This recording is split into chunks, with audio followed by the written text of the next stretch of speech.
She said, "If you cannot handle my world, go home," in front of her influencer friends on a sponsored trip to Maui. So I did. I packed my bag at 4 hours in the morning and caught the first flight back to Portland while she was still asleep. That was 6 weeks ago, and I am watching my ex-girlfriend's entire career collapse in real time because of what happened next. My name is Owen Mitchell. I am 38, a senior landscape architect here in Portland.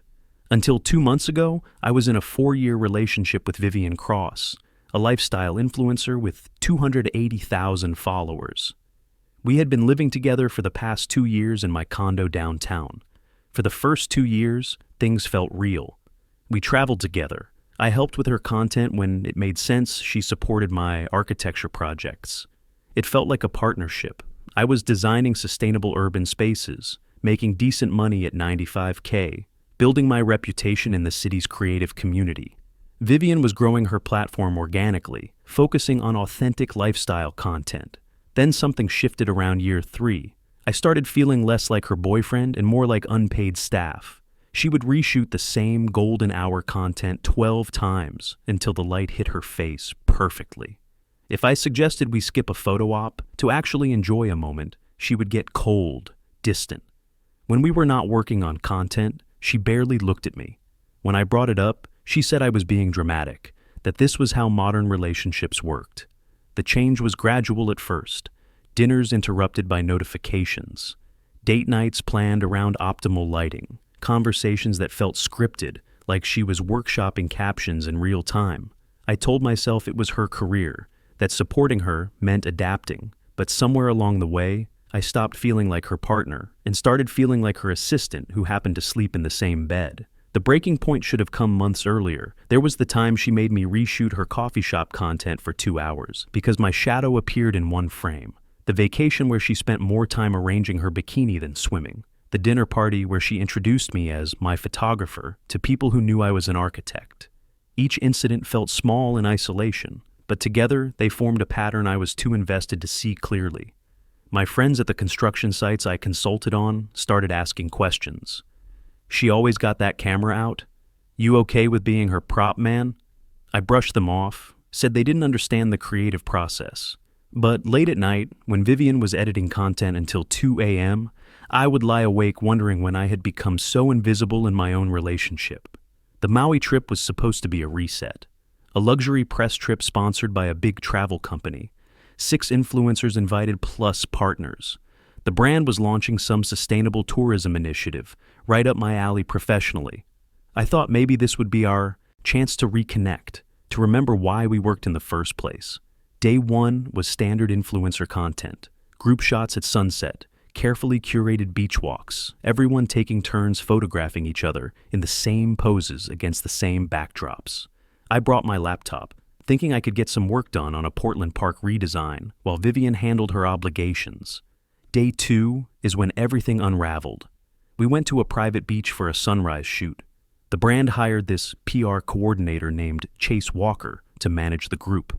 Mid-20s, introduced himself with his Instagram handle before his actual name. The kind of guy who called everyone bro and measured his worth in engagement rates. As the day went on, he focused more and more attention on Vivian, complimenting her poses, standing too close during group shots, offering unsolicited advice about angles and lighting. At first, I thought I was being paranoid. Vivian was good at what she did. It made sense that the PR guy would want to work with her. But then I started noticing the way she responded, the laugh that lasted a beat too long, the way she tilted her head when he talked, the casual touches during group arrangements. I had seen this version of Vivian before, at industry events and brand partnerships. It was her networking mode, her charm offensive, but it had never been directed at someone else while I was standing 10 feet away. I was sitting under a palm tree around noon, reviewing some Portland Park designs on my laptop, when I heard Vivian laugh really loud. That specific laugh she does when she wants everyone to know she is having the time of her life. I looked up and saw her and Chase standing by the water. He was holding a bottle of sunscreen, and the way he was standing, leaning in close, the way she was tilting her head up at him. Something in my chest tightened. The rational part of my brain said this was innocent. Professional collaboration. Her job required this kind of interaction. But my gut knew better. This was not about sunscreen or photo angles. This was about attention, validation, the kind of chemistry that had nothing to do with brand partnerships. Then she yelled loud enough for the whole group to hear. "Hey Chase, can you help me with this?" Owen gets so weird about sunscreen stuff. A few people laughed. I did not react. I just kept looking at my screen, trying to process what just happened, trying to figure out if this was innocent teasing or something deeper. The comment hit different because it was not true. I had never been weird about sunscreen. If anything, I was the one always reminding her to reapply during our hiking trips.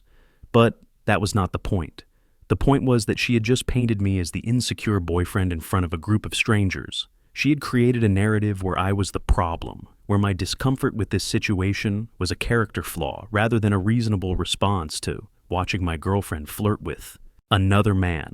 Then she turned toward me with this smirk on her face like she was testing me and said even louder, "Babe, if you cannot handle my world, just go home." The group went silent for a second. Then someone giggled nervously. Chase kinda grinned and looked away like he was uncomfortable, but also enjoying it. I felt every pair of eyes on the beach turn toward me, waiting to see how I would react, waiting to see if I would make a scene, get angry, prove her point that I was insecure and jealous. In that moment, I had a choice. I could play the role she had written for me, get defensive, argue, make it about jealousy.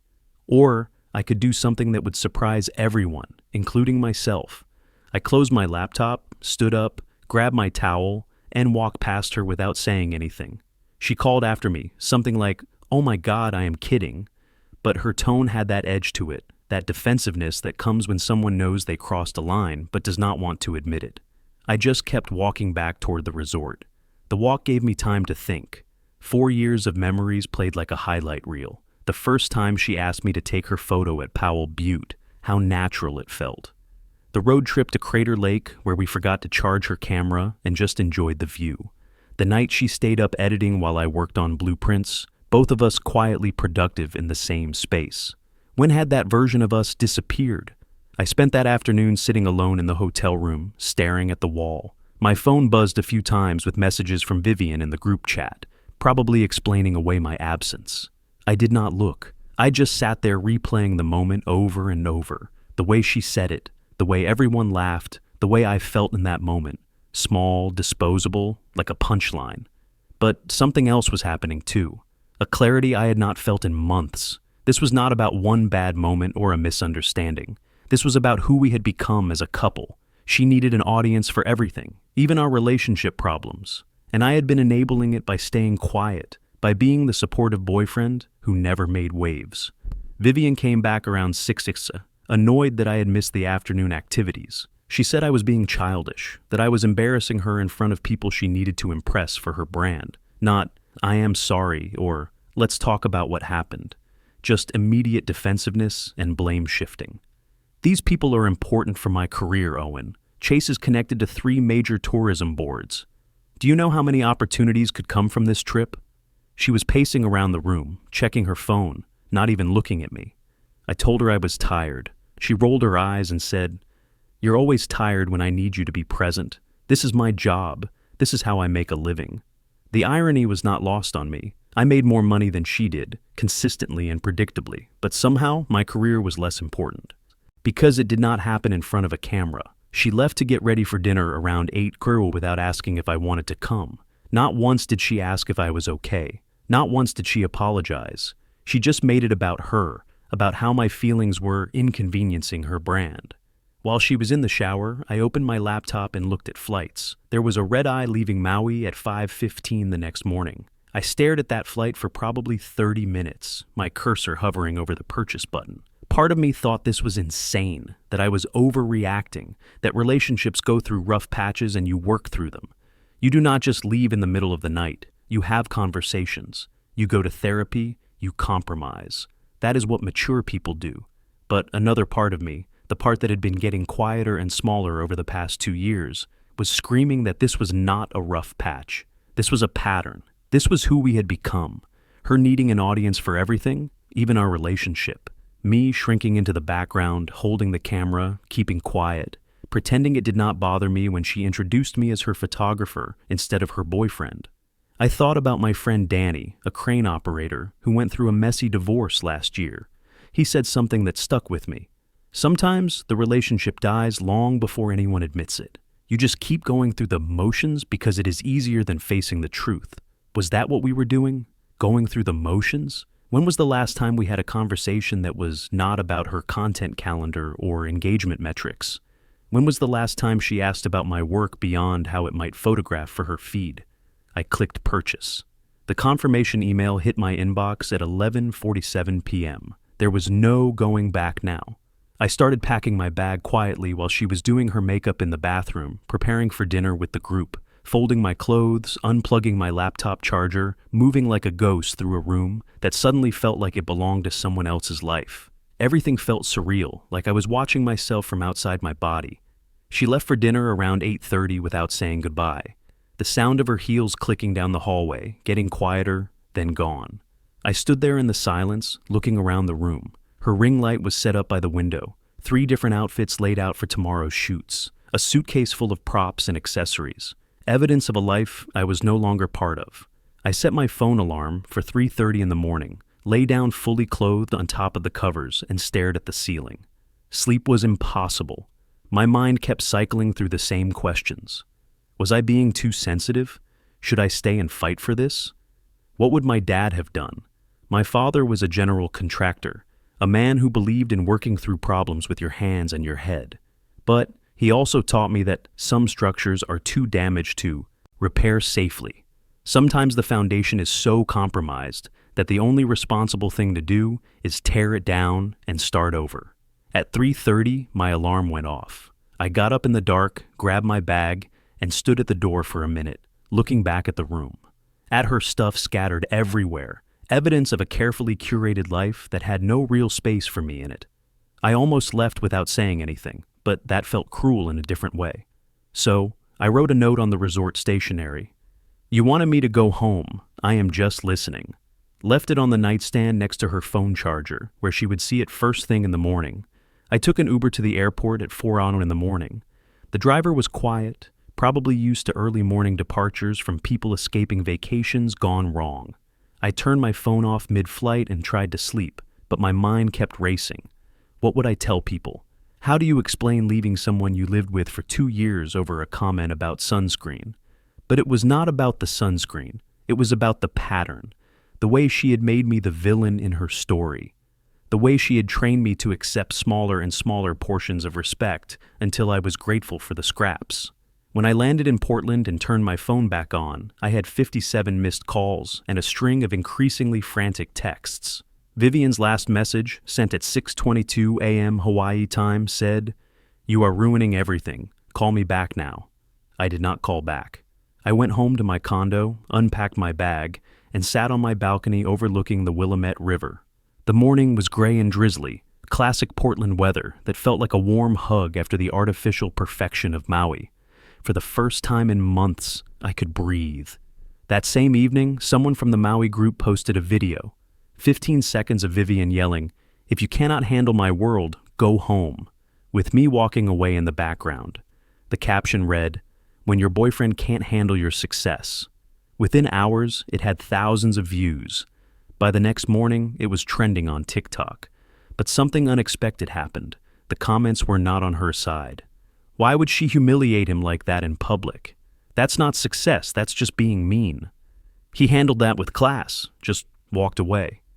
Respect to that guy for not making a scene. The narrative Vivian expected, the insecure boyfriend who could not handle his successful girlfriend, was not the one people saw. Instead, they saw a woman publicly disrespecting her partner and a man who chose dignity over drama. Her follower count started dropping. First hundreds, then thousands daily. Brands began pulling out of partnerships. The travel company that sponsored the Maui trip suspended her contract and demanded repayment for the trip costs, citing a violation of their professionalism clause. Meanwhile, my phone started buzzing with different kinds of messages. Text from my friend Rick at the Concrete Crew. Saw that? "Video man, good for you for walking away. Takes balls to do that." A voicemail from my supervisor at the architecture firm. "Hey Owen, saw what happened online. Just wanted you to know we respect how you handled yourself. Dignity matters in this business. I did not post anything about the situation. Just quietly untagged myself from Vivian's photos and went dark on social media. Then, 3 days after I got back, I posted a single photo. A sunset I had captured from Mount Tabor the evening I returned. Golden light filtering through Douglas firs with the city spread out below. The caption was simple. Respect is quiet, disrespect is loud. That post got more engagement than anything I had ever shared. My follower count doubled in 5 days. Messages poured in from strangers, men and women who said they understood, that I had done the right thing, that they wished they had my courage in their own situations. The professional impact was unexpected. Word spread quickly through Portland's tight-knit creative community. The story was not about social media drama. It was about character, about how someone handles themselves under pressure. My phone started ringing with new opportunities. A tech company downtown wanted me to redesign their campus courtyard. A residential developer was planning a sustainable housing project that needed an architect who understood both environmental design and authentic storytelling. The projects kept coming, and many of the clients mentioned that they had heard about my situation and respected how I handled myself.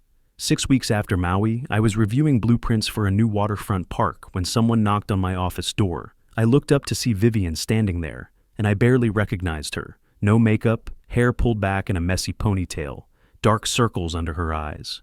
She was wearing a plain hoodie and jeans, clothes I had never seen her wear in public. "Please," she said, "just give me 10 minutes. I hesitated. Part of me wanted to close the door, to maintain the boundary I had worked so hard to establish. But she looked genuinely broken, and despite everything, I did not want to be cruel. I let her in. She sat in the chair across from my desk and started talking about losing everything. Brand deals, sponsorship contracts, even her apartment lease in LA, because she could not afford the rent anymore. Most of her influencer friends had stopped calling because associating with her was bad for their own brands. "Everyone thinks I am this shallow, mean person now," she said, her voice shaking. "And maybe I am. I do not even know who I am anymore when there is no camera, no audience, no validation. I do not know how to just sit in silence and be okay with myself." I had never heard her talk like this before. In 4 years together, she had never shown this level of vulnerability, this kind of raw self-awareness. "You are not shallow, Vivian," I said. "You are just addicted to applause.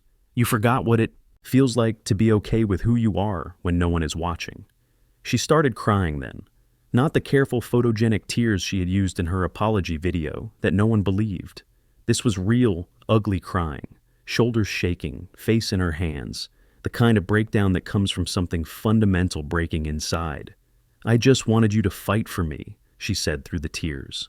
"I wanted you to care enough to get jealous, to make a scene, to prove that I mattered to you, to show everyone that you wanted me."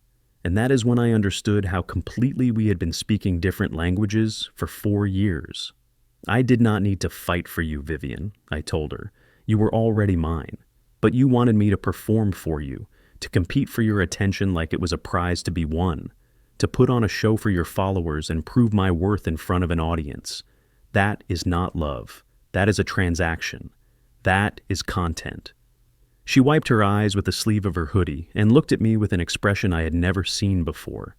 Something like recognition, like she was actually seeing me for the first time in months, maybe years. "I did not know that is what I was doing," she said quietly. I do not know who I am when people are not watching anymore, when there is no camera, no comments, no validation. I do not know how to just be." "I know," I said. "That is why I had to leave, because I was disappearing trying to help you figure that out, and I could not save both of us." She sat there for a long moment, staring at her hands. Then she said something that surprised me. "You never posted anything hateful about me. You could have destroyed me completely. Why did you not?" I thought about it for a second. "Because you did that all by yourself." It was harsh. I know it was harsh, but it was also true. She had created her own downfall by making our private relationship into public content, by treating me like a supporting character in her personal brand story. Before she left, she stood up and said, "I really did love you. I just did not know how to do it right." I told her, "I know." That was 3 months ago. I have not heard from her since that conversation, but through mutual acquaintances in Portland's creative scene, I know where she ended up. She moved back to Sacramento, stayed quiet for about 6 months, then re-emerged doing something completely different. She started a small creative agency, not influencer work. She helps nonprofits and community organizations tell their stories. Social media strategy, content creation, but focusing on amplifying voices that need to be heard rather than chasing engagement for its own sake. Someone I know works with one of the organizations she helps. They said she is good at it, thoughtful and collaborative, does not make everything about herself. They had no idea about her past or what happened in Maui. To them, she is just someone who knows how to build a story and get people to care. A few weeks ago, I got a message from her. Simple, direct. I saw your waterfront park design in the Portland Tribune. It is beautiful. I finally understand what peace looks like.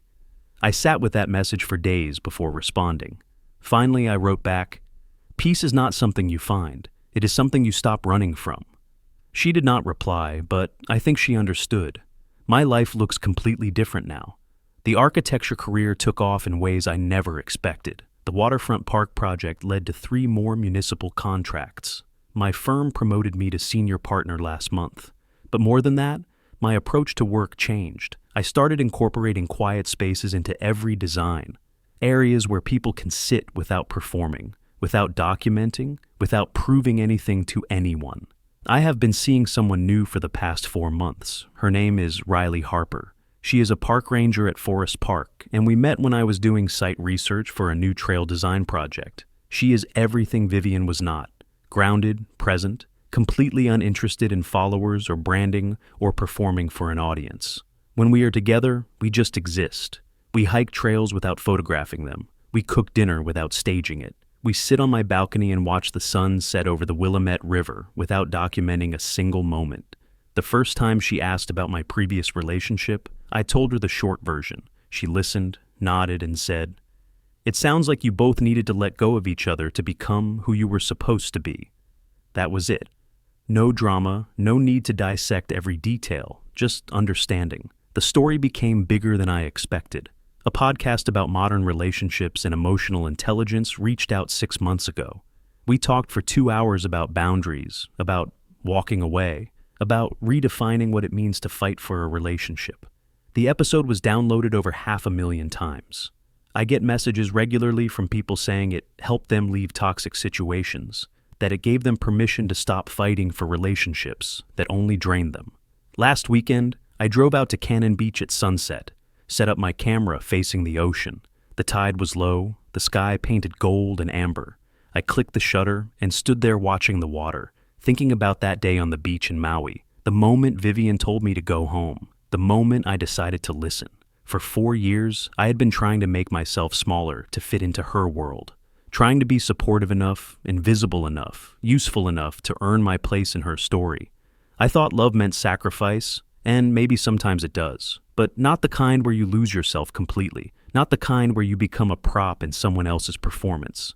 She told me to go home, so I did, and for the first time in years, I actually am home. Not just the physical space of my condo or my city, but a version of myself I can live with, one that does not need external validation to know its worth, one that understands respect is not something you beg for, it is something you require. The construction crews I work with still bring up that video sometimes. Remember when you just walked away from that crazy situation? They say, shaking their heads with approval. That took real strength, man, real strength. And if someone cannot give you that respect, the healthiest thing you can do is walk away. Even if it means walking away from 4 years. Even if it means starting over. Even if it means admitting that love by itself is not always enough. Sometimes the bravest thing you can do is go home to yourself.